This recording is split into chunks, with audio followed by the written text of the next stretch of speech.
Sholli ala Muhammad.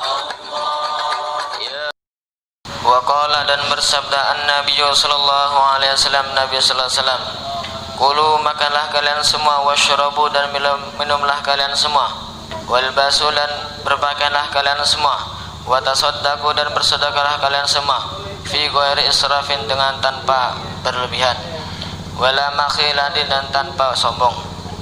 Wa qala, dan berkata Ibnu Abbas, Sayyidina Ibnu Abbas, kul, makanlah masyita sekandakmu, walbas, dan berpakaianlah masyita sekandakmu, ma akhtaatka, selama melewatimu, isnatani, dua perkara, sarafun, israf, au makhilatun, atau sombong. Allah Akbar. Jadi ringkesnya secara umum kaidahnya itu begini, kita ini boleh makan minum, sedekah, pakai baju, selama tidak berlebihan dan tidak untuk kesombongan, maka itu adalah halal.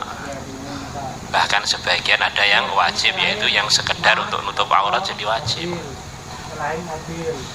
Nah, israf itu apa? Berlebihan.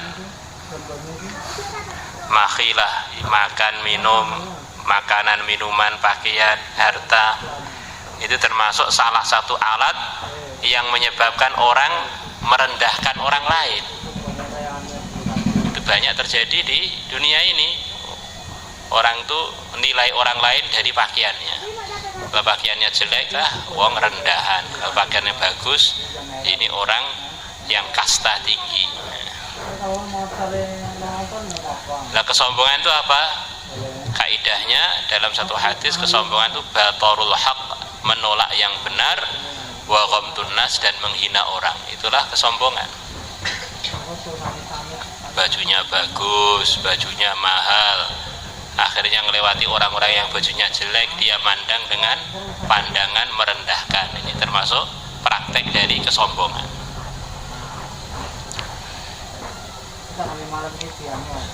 Saraf, seharusnya pakai baju untuk dia, santri cukup 3-4 helai baju, dia punya baju 30. Nah, itu namanya berlebihan. Kalau mubadir, itu adalah membeli perkara yang tidak ada gunanya. Mubadir dengan israf itu beda. Israf itu berlebihan. Kalau mubadir itu nggak ada gunanya. Contohnya mubadir, ngerokok, nggak ada gunanya, yakin madharatnya. Bismillahirrahmanirrahim. Babu manjaro izarahu min khayri khuyala'a. Bab menerangkan orang yang menyeret sarungnya bukan karena sombong. Begitu ada sabda Nabi tadi, nyeret sarung karena sombong, nggak dilihat oleh Allah, para sahabat pada takut. Di samping hadis yang akan datang, baju-baju yang sampai di bawah mata kaki untuk laki-laki itu adalah di neraka. Nabi ngancam itu dimurkai Allah. Maka Sayyidina Abu Bakar bilang, ya Rasulullah, saya ini orang yang pinggangnya sedikit dagingnya, kalau saya pakai sarung sering akhirnya melorot terus nutupi mata kaki saya. Apakah itu menyebabkan Allah murka juga pada saya? Oh enggak, kamu memakainya bukan karena sombong, ya karena kedodoran.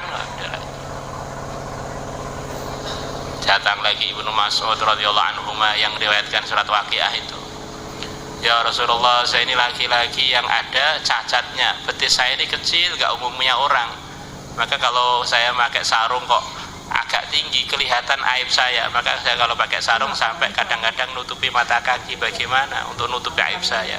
Gak apa-apa, untuk nutupi aib. Ini adalah untuk laki-laki. Kalau untuk perempuan beda lagi. Perempuan itu auratnya, telapak kakinya pun aurat. Maka perempuan kalau nggak ada sarung kaki, boleh dia pakai baju sampai di bawah mata kaki. Bolehkan untuk wanita untuk pakai baju sampai nyeret ke tanah. Kalau ada pertanyaan, nanti bajunya kotor gimana? Lebih baik bajunya kotor daripada auratnya kelihatan. Baju kotor bisa dicuci.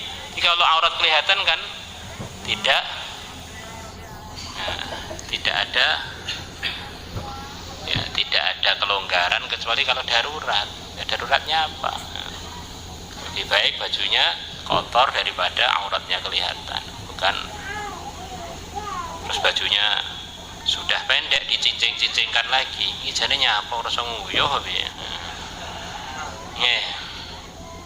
به قال حدثنا أحمد بن يونس قال حدثنا زهير قال حدثنا موسى بن عقبة عن سالم بن عبد الله عن أبيه رضي الله عنه عن النبي صلى الله عليه وسلم قال من جرى ثوبه barang siapa yang menyeret pakaiannya atau sarungnya khuyala'a karena sombong lam yangdurillahu maka Allah tidak akan melihat ilaihi padanya yaumal kiamati pada hari kiamat. Qala Abu Bakar berkata, ya Rasulullah, wahai Rasulullah, inna hada syiqai izari, sungguhnya salah satu dari kedua sisi sarungku, yastarqi dia melorot, illa an ata'ahada, kecuali hendaknya aku mengikat, mengencangkan. Aku selalu memperhatikan zalika kedua sisi sarung tersebut minhu dari sarungku. Jadi ta'ahud itu selalu menjaga. Jadi kalau nggak saya awasi terus ngelorat-ngelorot mawon. Ta'ahadul Quran. Jadi selalulah kalian menjaga Quran. Jadi kalau nggak saya jaga nanti melorot lagi. Maka oleh Nabi disabdakan ilatnya bukan sekedar melorot kok, sebabnya Allah murka bukan sekedar melorot, bukan karena sekedar nutupi mata kaki atau nyeret, bukan, sebabnya karena khuyala itu. Faqala Nabi sallallahu alaihi wasallam, maka Nabi sallallahu alaihi wasallam bersabda, lasta mimman yasna'u khuyala, tidaklah engkau termasuk dari orang yang berbuat demikian karena sombong. Ya. Dari Sayyidina Abu Bakar radhiyallahu anhu beliau berkata, khasyafati syamsu, telah terjadi gerhana matahari. Wa nahnu indan Nabi sallallahu alaihi wasallam, dan kami berada di sisi baginda Nabi sallallahu alaihi wasallam.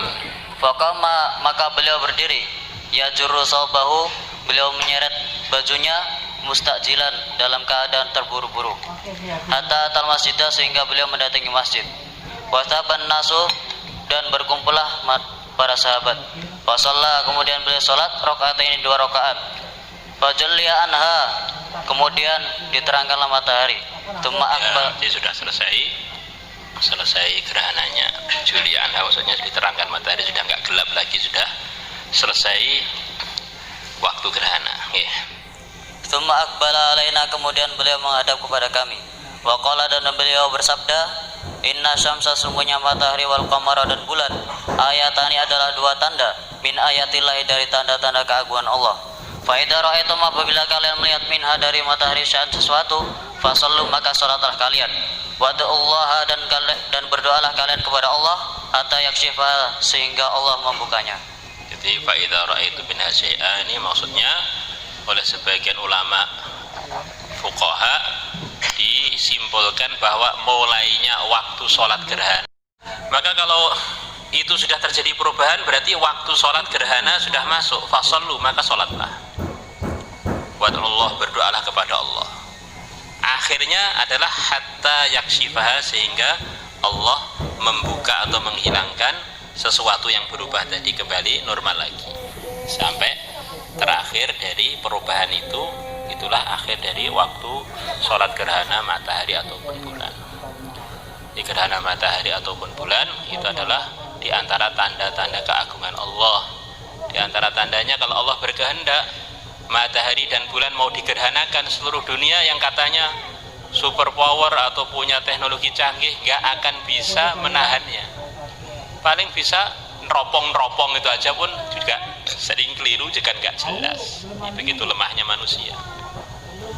Di antara tanda keagungan Allah, kata sebagian ahli falak, di matahari bulan itu terjadi gerhana ketika sempurna.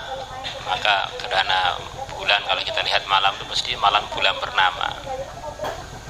Terus begitu sudah purnama sempurna, maka mulailah meredup. Kecil sampai akhirnya hilang, jadi awal bulan. Kemungkinan hari kiamat dan tabrakannya bulan dengan bumi atau matahari dengan bumi itu ya waktu gerhana itu. Ini waktu gawat itu. Maka cepat-cepat doa, siapa tahu ini tabrakan beneran, akhirnya kiamat dalam keadaan kita amal. Ya, ada masalah, sholat doa. Wallahu a'lam. Dan di situ disebutkan Nabi begitu tergesa-gesanya melaksanakan cepat-cepat melaksanakan sholat sampai beliau nyeret baju beliau. Menunjukkan nyeret baju yang tidak disukai adalah nyeret baju dengan tujuan sombong. Salatul